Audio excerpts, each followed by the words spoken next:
Nah, ini tabel untuk memudahkan ya teman-teman, agar kalau misalnya tuh kita haid di waktu-waktu yang sudah masuk waktunya sholat ya, sedangkan kita belum mengerjakan sholat. Jadi kalau misalnya sholat haid ini ya, ini yang hitam-hitam ini keterangannya mulai haid. Jadi misalnya kita mulai haidnya itu di waktu zuhur ya, waktu zuhur kita haid, dan haidnya itu kira-kira kalau zuhur itu jam berapa ya, anggaplah gampangnya asar lah ya.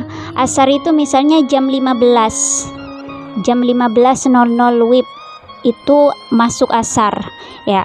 Kemudian kita belum langsung sholat, kita nggak langsung sholat di waktu asar. Ternyata di saat kita belum sholat itu di jam 15.30 itu haid ternyata. Nah, harusnya tadi ketika azan di waktu 15.00 WIB ini kita harus sholat gitu, harus segera sholat. Nah, kalau tidak kalau tidak segera, takutnya datang haid. Nah, ketika haid dan itu cukup waktunya untuk sekiranya itu melaksanakan sholat cukup, maka itu kita harus sholat. Kalau enggak, itu kita harus mengkodoknya ya.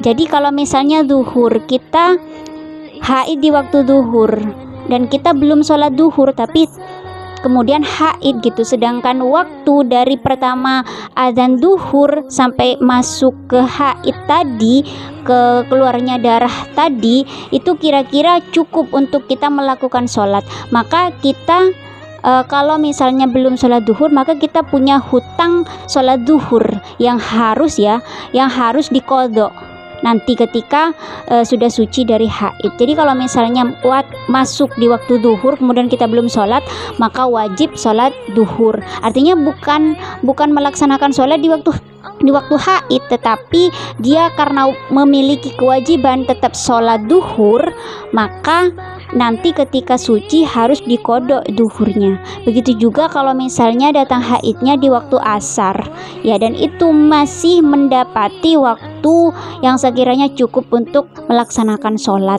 itu maka wajib harus nanti diqodho sholat